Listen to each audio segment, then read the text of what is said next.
సాయంత్రం సరదాగా నాన్నతో కలిసి గ్లో గార్డెన్కి వెళ్ళాడనమాట నిక్ బాబు. సో లోపల ఎలా ఉందో మాతో పాటు మీరు కూడా చూసేయండి. ఇది కంప్లీట్గా ఎలక్ట్రికల్ వర్క్తో చేశారనమాట. ఎల్ఈడి లైట్స్ ఇవన్నీ ఫిక్స్ చేసి, అలానే స్టార్టింగ్లోనే రైట్ సైడ్ ఒక చిన్న క్యాంటీన్ ఉంది. మనకి ఏమైనా టాయ్స్ స్నాక్స్ ఏమైనా కావాలంటే తీసుకోవచ్చు. ఎల్డర్స్కి వచ్చేసి 30 రూపీస్, కిడ్స్కి అయితే 20 రూపీస్ ఛార్జ్ చేస్తున్నారు. 6 to 9:30 ఉంటుంది. కిడ్స్ అయితే బాగా ఎంజాయ్ చేస్తారు. కంప్లీట్ సేఫ్టీ వైజ్ ప్రయారిటీగా చూసుకొని ఫెన్స్ వేసి ఉంది. కాకపోతే మనం కూడా కొంచెం కేర్ఫుల్గా చూసుకోవాలి. కిడ్స్ని వాళ్ళకి తెలియదు కదా, ఈ వైరింగ్ అది దగ్గరికి వెళ్ళకుండా చూసుకోవాలి. అండ్ ఇక్కడ మధ్య మధ్యలో ఇలా ఎల్ఈడి ఫ్లోర్స్ ఉన్నాయన్నమాట. వాళ్ళ లైట్స్కి అంతా కొంచెం అట్రాక్ట్ అయ్యి బాగా ఆడుకుంటారు. పిల్లలకి కొంచెం ఈవినింగ్ వాక్లను టైంపాస్ కూడా బాగుంటుంది. ఖచ్చితంగా దగ్గరలో ఎవరైనా ఉంటే విజిట్ చేయండి.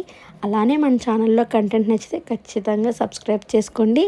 మీ ఫ్రెండ్స్ అండ్ ఫ్యామిలీ మెంబర్తో షేర్ చేసుకోండి. Thanks for watching.